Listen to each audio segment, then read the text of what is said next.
Hey everyone, welcome back to another episode of the Brawn Body Health and Fitness Podcast. Today I'm excited to welcome Jay Dicharry onto the podcast. Jay is the founder of MoboBoard, and today we're going to be talking all about MoboBoard, and we cover a lot in the way of foot and ankle exercises, balance exercises, and so much more. Believe it or not, you can't just throw towel curls and some balance training on a foam pad at everyone and expect them all to get better. There's a little bit more to it than that, and we dive into a lot of that in today's episode. Really great one today. I know you're going to enjoy it. Be sure to check out Jay and MoboBoard. You can find their information in the description below. Enjoy.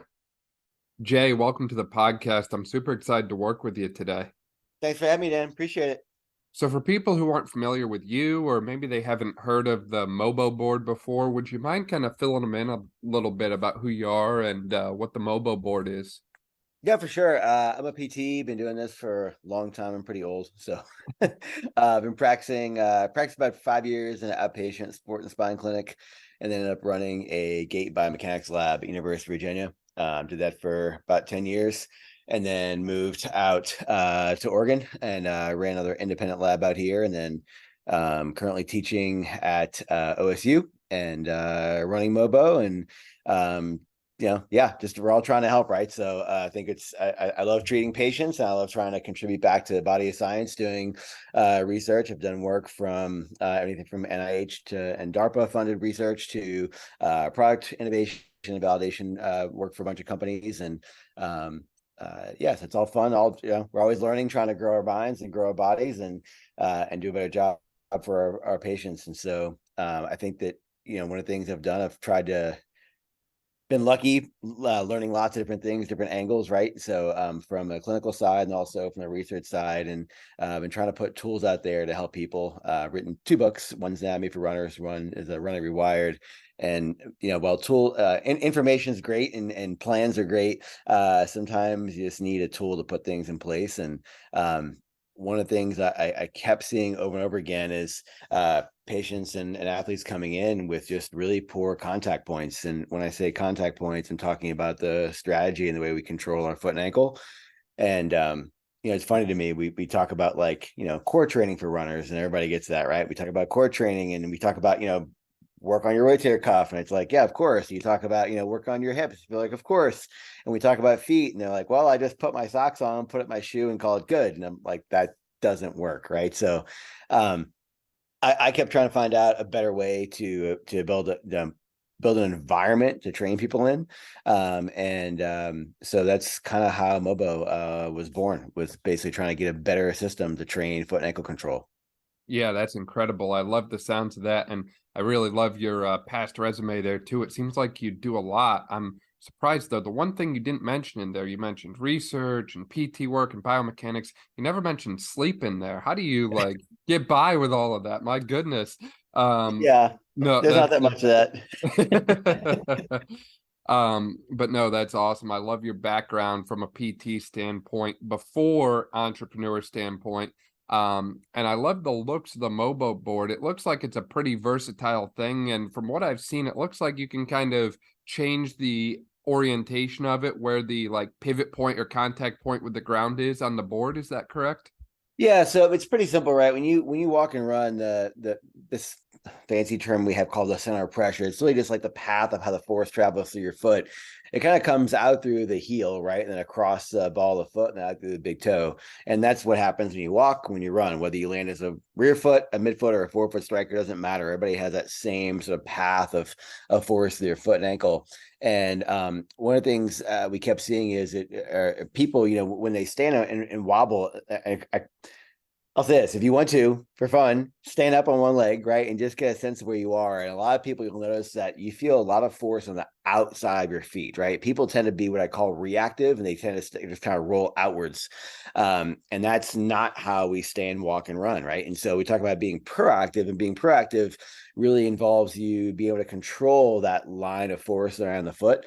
And that really comes down to being able to screw the big toe down, while, and gets lost, also screwing the hip out above, right? Because feet don't work in isolation, they work together, right? And so, let's compare and contrast this, right? So I mentioned before, a lot of people will come in, they're kind of rolling the outside of the feet. That's your strategy. And then you go see a PT, and the state of the art, literally up until a few years ago in clinics, right, was like, do your towel curls and your marble pickups, and all that's doing is, getting muscles we call the long flexors, right? Those muscles' job is to curl your toes. And there's nothing wrong with those muscles, right? But I always tell people, don't train muscles, we train movements, right? And so when you try to train a muscle to do a long flexor's job, what happens is you wind up picking that ball, the foot up off the ground, and you're just feeding into that kind of more reactive, roll outside, lat control type idea, right? So what Mobo forces you to do, it's a circular platform, and it's got a hole for your little toes, right? And so if you're somebody who tries to use those long flexor muscles to kind of curl and kind of do your towel curls and marble pickups, you'll find that strategy doesn't work. It forces you to sort of screw the ball of the foot down to the ground, and you can change the pivot point, right? So we have different slots, numbered 1 through 4. And so if you put the fins in the even slot, right, you're training the motions of pronation and supination. And for those of you out there who think I just described 2 different diagnoses, they're not diagnoses, they're just movements, right? People that's come in, I have the pronation. I'm like, you're fine, right? That's good. People come in and say, I can flex my elbow and extend my elbow. I'm like, great job, right? But, people come in and like, let me look at the way you supinate and pronate your ankle. And they do that very poorly, right? And it's the key here is that one's better than the other. The key thing is you have to be able to actively, right, control pronation, actively control supination. And so the board's designed to sort of, with the fins at even position, you actually train the exact axis of pronation and supination. And so it's super helpful that way. You can also take the fins and put them in the odd slots, right? And we have a lot of people with sprained ankles, a lot of people we call chronic ankle instability, right? These are the people who, when they come in our office and we talk to them and say, have you sprained your ankle before? I'm like, yeah, I've sprained my ankle, 6 times a year, right? You're a chronic sprainer, and it's not the ligament strength that's a problem. You have a strategy problem, right? And we've done lots of research on this and looked at how people who sprain over and over again do a really poor job, even when their foot's not on the ground, right? When your foot's just swinging through the air, come back down again for your next step or next stride, you tend to have a shifted pattern in terms of how you control your foot and ankle. And so we need to do a better job at getting the muscles on the outside of the shin, called the peroneal muscles, to drive that the ball of the foot down to the ground. And so putting fins in the odd slots, right, you can really help a lot of those chronic ankle stability people. And then you can also put the fins in the outside slots, so the board doesn't tilt. But again, if you've got ankle instability, you're somebody who tends to roll outward. Well, if I put you in that position on the outside, you have to sort of learn to drive your ball your foot down. And those people, typically their brain just like explodes doing these movements, going, I've never felt this before. And I'm like, I know, because you've tried to wind yourself out the whole time, right? And then you can put the fins in the forward slots if you want to work on calf strength, right? To do some calf raises stuff, and you can do some things in the fins in the back slots if you don't work your knee mechanics in terms of loading up the quads. So yeah, I tried to design a tool that would sort of help people feel, right? Because I always tell people I wanted to shut my mouth and let you feel what to do. I want to help you feel the idea that you've got to be able to sort of control what your forefoot's doing, right? And then everything upstream, right, is dependent on that. And you can talk about landing gear in a plane coming down, right? It needs to be there and be solid and controlled, or else that plane's going to have problems when it comes into the earth. And same thing, every time you walk, run, cut, jump, if that foot and ankle comes down nice and solid and stable, and we train you to have a closed chain position for that, meaning foot on the ground, then everything else upstream can work better. Yeah, you hit so many amazing points there as you were talking, Jay. So first off, the point of movement starts from the ground up. And as you mentioned, we have this real misguided understanding of how the foot and ankle complex works and how that impacts the rest of our lower extremity and ultimately our body. I remember a professor in college who he shared an article about how ankle dorsiflexion plays a role in shoulder impingement. And at first I was like, what the heck? But the whole regional interdependence concept is really booming right now. And I think the work of, individuals like, I think it was Dos Remedios who kind of coined the term the sling systems, like the anterior serape, posterior serape, and just explaining how everything is interconnected, or Danny Foley's work on the fascia lines and how the fascia interconnections from down at our foot and ankle can actually play a role in the rest of our body. I think that we often forget to train the feet, like you mentioned. And when we do train the feet, we don't always train it in the most appropriate ways. It's always kind of funny to me to watch people do foot exercises that, you get a great eval, a great assessment, and you pick up on the deficits. And then the interventions are like, as you mentioned, the towel curls, the towel slide, that sort of thing. It's like, we picked up on the toe extension range of motion deficit, but for some reason we never actually did toe extension exercises. It's crazy how much gets lost in translation there. I'm not gonna use the podcast today to throw stones at glass houses. I know that there's PTs out there who mean well, but sometimes you get 3-4 patients an hour, and it can be difficult to provide like very individualized, customized exercises for every patient you see. But at the same time, I do think that we can do better, and we can provide a higher level service for someone, especially something that's a little bit more tailored to what they need. And I think that your MoboBoard offers a unique way for us to do that pretty easily. You kind of outlined before how you can change the fin position to address various needs, whether that be ankle stabilization in general or just control of pronation and supination. And really, I'd imagine you'd be able to take that and basically integrate it with any exercise, from something isolated like a calf raise you mentioned, all the way up to something functional like a split squat pattern or a RDL type pattern, or something that we kind of coin into drop in the functional fitness bucket, if you will. Yeah, so this is interesting, right? So you talk about, like, I make a lot of analogies to feet and hands because, one, they're both, contact point organs, but it's interesting, right? You talk about, let's say you're doing pull-ups, right? And you had really strong arms and back, but your grip strength just wasn't there, right? And there's lots of people who kind of can sense that, like, yeah, I can do a pull-up, but my hands get tired and I lose control. Like doing a system where you kind of, you those of you who weightlift, you have these little weightlifting straps put in your hands, right? You can lock them in. It allows you to lift the bar very heavily without having to hold the bar. And there's a time and a place for that if you're doing super heavy loads. But the idea is that, if you're doing a pull-up and you don't have the grip strength for the pull-up, right, you need to work on that, right? So doing more pull-ups isn't going to help you. Doing more very, minute control stuff to build your grip strength is where you need to be. And that's sort of where a lot of people are, right? So the idea is most people don't have good control of their foot. So you mentioned, beautifully mentioned, the fact that sometimes people have motion blocks in the foot, right? You may need to work on range of motion at the first ray, at the big toe, range of motion at the ankle complex, range of motion at midfoot, etc. Those are all manual therapy or kind of mobilization type work, and you may need that. But you do need to build up a better strategy. I mentioned before, it's not just a muscle. I mean, people, I love in social media, people put, a picture of the muscle and the exercise next to it. And I'm like, that's not how the body works, right? The body doesn't train muscles, we train movements. But the idea is that, it's a better environment to sort of train and build control. I've got this little exercise routine I developed called the foot six pack. Yeah, it's a fun name, whatever. But the idea is to, 6 movements designed to get you to really kind of sink in with your foot and ankle so you can find that position. And, we know that if we train patients, these kind of basic things, right? Like I mentioned, the hand strength, right? We train the grip strength or foot strength. We're trying to build that coordination inside the foot. And that's kind of step one, right? And that may take anywhere from 2 weeks to maybe as much as 8 weeks to develop those patterns. But I tell people all the time, exercise is always progressive, right? And if you're still doing this like super basic, like, foot, toe yoga exercise, 16 weeks into a program, you haven't progressed, right? There's a time and a place to actually load the movements. And so the nice thing about Mobo is, yes, it's nice for people on kind of day one or week one type work, because you can do some things to really sink in with your feet.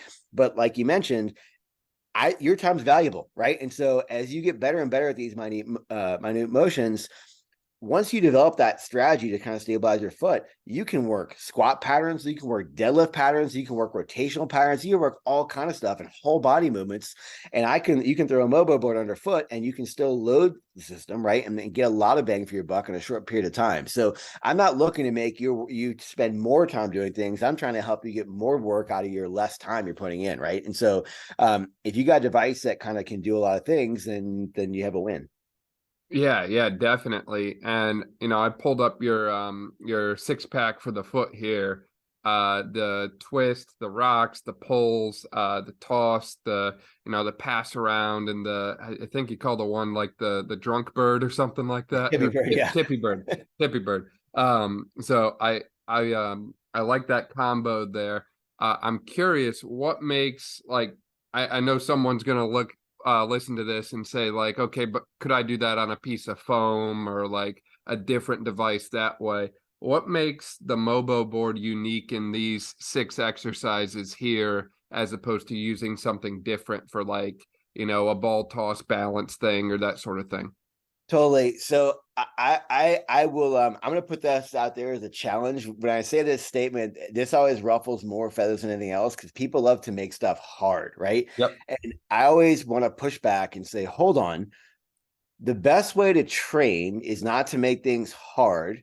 Okay, the best way to train is to give your nervous system the input it's craving to get the best outcome, right? So let's take a little step back here again. And I always tell people, let's talk about proprioception. So proprioception has nothing to do with strength.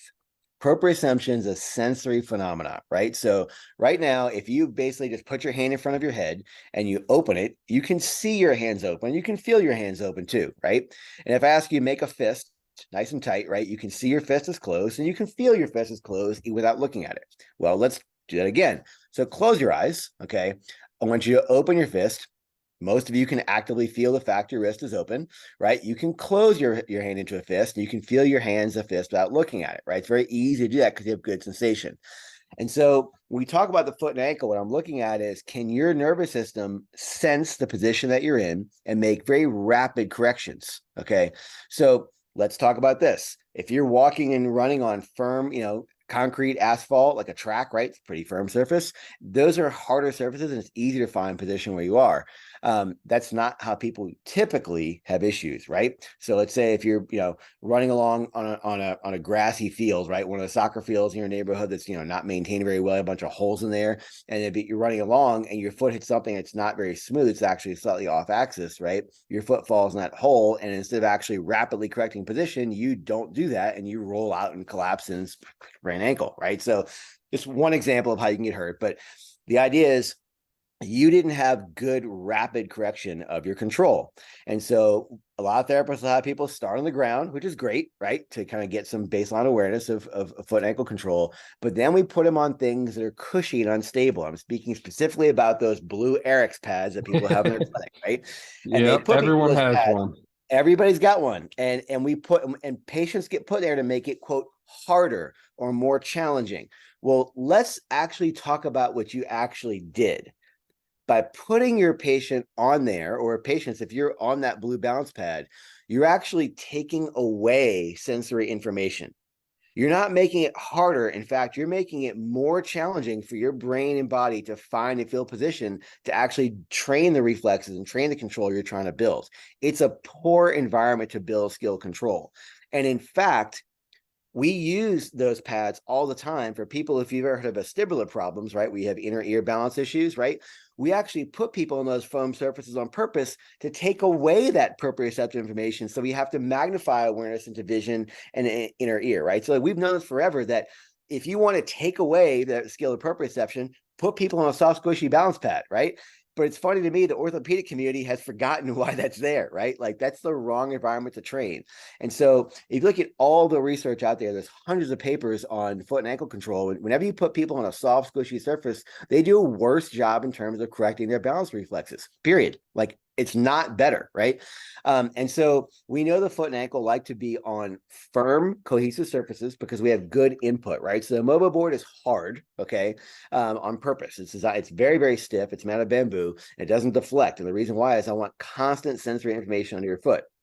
Now, the thing is, the board does pivot, okay, and the board pivots, but again, the axis of the pivot's very specific. It wasn't just random, right? It's real simple here, right? The axis of pronation and supination. Let's back up for a second. You kind of bend your elbow back and forth, right? Mostly in one plane, okay? And so you move your your shoulder out in one plane or forward in one plane, right? Different planes. So the axis of your pronation supination is actually kind of a composite axis, right? The axis isn't straight ahead. It's actually 45 degrees off of straight ahead, right? And it's actually 15 degrees up from the floor. Guess what? That's the exact angle I designed Mobo to pivot around, right? To give you that stimulus to control the pronation and supination of your foot. So it's training you to control the range of motion that you're going to use in everything that you do, because your foot and ankle move. They're not just bricks, right? And there's a lot of pushback. People say, oh, all you need is, instead of putting something unstable under the foot, put them on something hard and then have them, move the upper body in some way. And that's great. But you know what? Again, there's no point in gait where your foot and ankle are totally locked down, vertically and nice and stiff. They're always moving through different ranges of motion. So I want to expose your nervous system to a way to control the range of motion it's going to see during the sport that you pick. Yeah, no, I love that approach there. And as you've kind of mentioned a few times here, it seems like from your eyes, everything comes back to the nervous system. All PT is neuro PT in this sense. Is we see, you mentioned before about repeat ankle sprains. Those happen in a lot of athletic individuals who are probably pretty strong and probably have a lot of power. So sometimes strength is the issue, but it's not always just strength. Sometimes it's how our body moves and adapts to the load. And it takes a lot of repeated movement, repeated repetition, and training a certain pattern in order to kind of undo those neural pathways and that kind of rewiring sort of process, if that makes sense. And I think that, looking at your kind of six pack here again, I think that kind of speaks to why you do a lot of repetitions and time for your work with the MoBo board is, if you want to rewire neural pathways and change how someone moves, it takes a lot of repetition. Unfortunately, 3 sets of 10 probably isn't going to cut it here. You're going to have to put a lot of work in and a lot of effort in. And I think earlier you mentioned something about the running population as well. If we're looking at someone who has an endurance focused demand, then we kind of need to train them like an endurance athlete. We can't just do sets of 3 to 5 repetitions and expect all of a sudden, hey, everything's good to go. So I like that kind of approach that you've got here. And I like the thought process behind, hey, we don't want to cut proprioceptive input from the foot because now we're reliant on our vestibular system and our visual system to keep us balanced and stable. And, we want to train the proprioceptive input. We want the foot to kind of find its own way, find its own stable position, and not resort to a position of pain or injury repeatedly. No, I just want to elaborate on a point there because it said beautifully, right? So, let's, for those of you listening out there, people always say, what's the one best exercise? I'm right.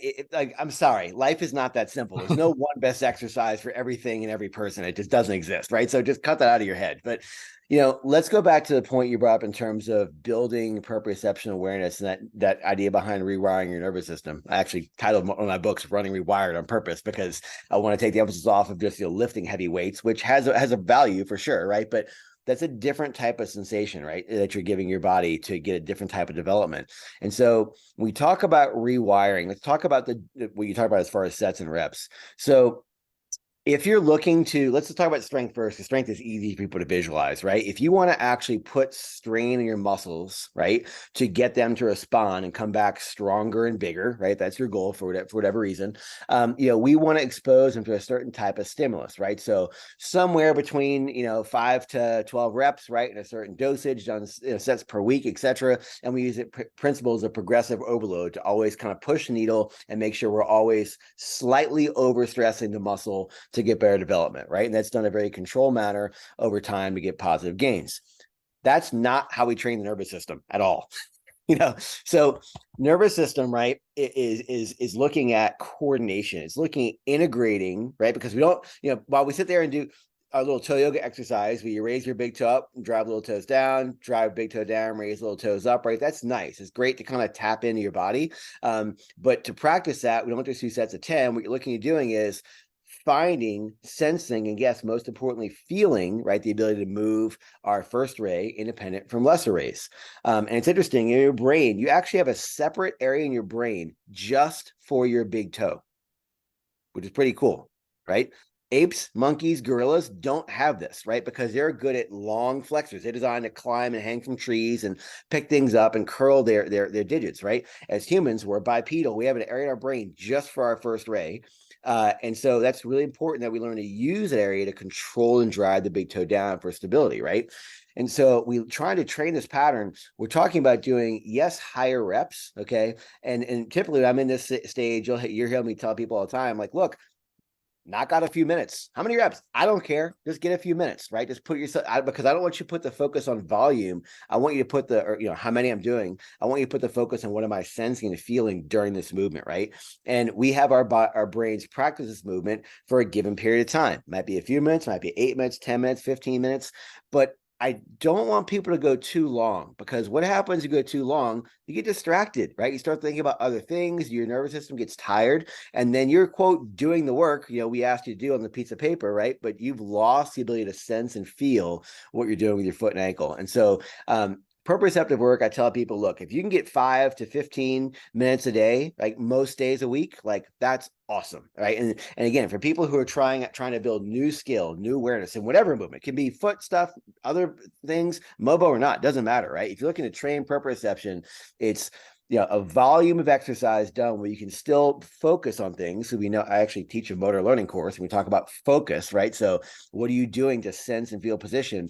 And if your brain's in the game, you will get positive changes and you'll get neuroplasticity, right? You actually will develop new skills in terms of control of your body. If you don't pay attention, you don't get this little secret sauce neurotransmitters, right, to wire your brain differently, and you're just going through emotions and you won't get progress. So I tell people, if you're working on any type of proprioceptive skill, whether it's rotator cuff stuff or foot and ankle or core or whatever, shut the music off, right?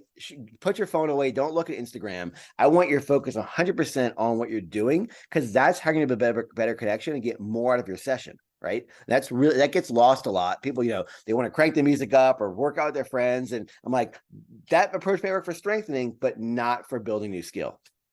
Right. You have to create the right environment in order to gain, the ability to complete a task properly. And as you mentioned, it requires a lot of focus. And as we mentioned before, it requires a lot of repetition and a lot of hours put in. This is not the kind of thing that is going to be magically corrected in 2 or 3 visits, and I think that's another thing too, is, we live in a day and age where healthcare is getting more and more difficult for PTs to see patients for longer periods of time, and having the ability to get a board like you've got for home use, at a low cost, I think is a very powerful tool in the toolbox, as well as, even if it gets to the point where we teach the patients the exercises, make sure they know how to do them, and then they get a board for home and use that home. I think there's a lot of value in that. And I've even got athletes that I work with right now that have the MoboBoard at home and love it. And that's kind of how you and I even got connected in the first place.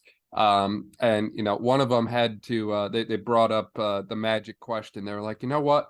If Jay, he came up with the device and all that sort of thing, if he had to pick like 2 or 3 of his exercises to do every day, which 2 or 3 do you think he would do?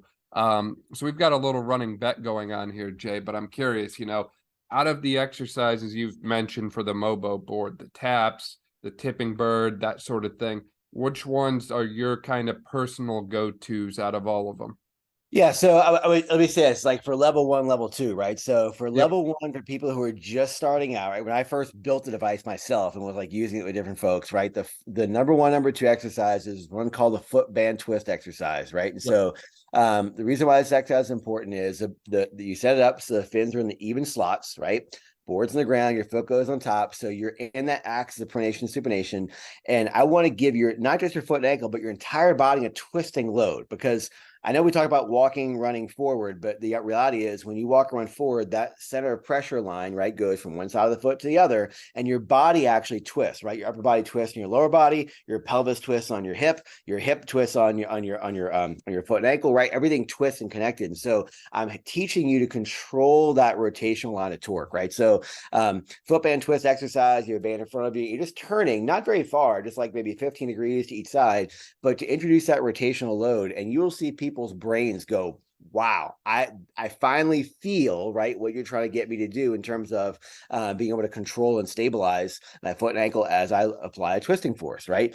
So that's number one. Number two is the foot rocks, right? So we mentioned before, you have to be able to pronate and supinate your foot actively under your own control. So the foot rock exercise, you're standing on it and just trying to tap the board toe side, tap the board back heel side, right? It's moving a diagonal, okay? And again, you're building control. And for the foot rocks, we work on the even slots and we put the fins in the odd slots, and we train perpendicular to the axis of pronation and supination. And the reason for that is those peroneal muscles we mentioned earlier on the outside of the shin, and they go on the outside of the shin, but they come under the foot and actually wrap down under the first ray to lock that ball of the foot down. So those are my two kind of top ones, and actually I'll throw one third one in there.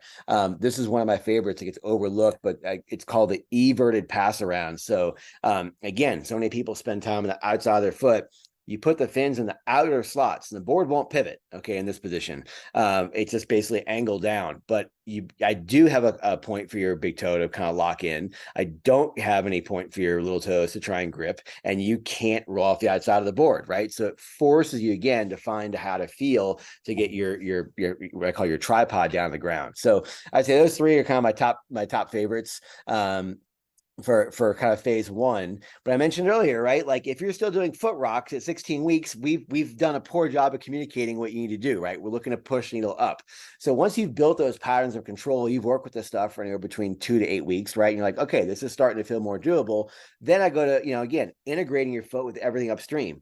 And for me, it's some variation. I mean, think about anything we do in normal training, right? We squat patterns are our training, and deadlift or hinge patterns in our training, right? So guess what? We're putting a squat pattern and a hinge pattern into your MOBO work, right? So whether that's going to be, tippy birds, basically just using body weight, which is fine. My favorite thing to do with people is actually load the system up. So I like doing what's called a landmine deadlift. All those exercises are on the MOBO website if you want to check them out. But landmine means you're taking an Olympic bar and you're sticking one end in the corner, other end is in your hand. That way you can actually get foot and ankle control while you load the system up top, right? So the board's unstable, so you have to control that rotation in your foot and ankle and rotation in your hip, and now we can load that hinge pattern. That'd be number one.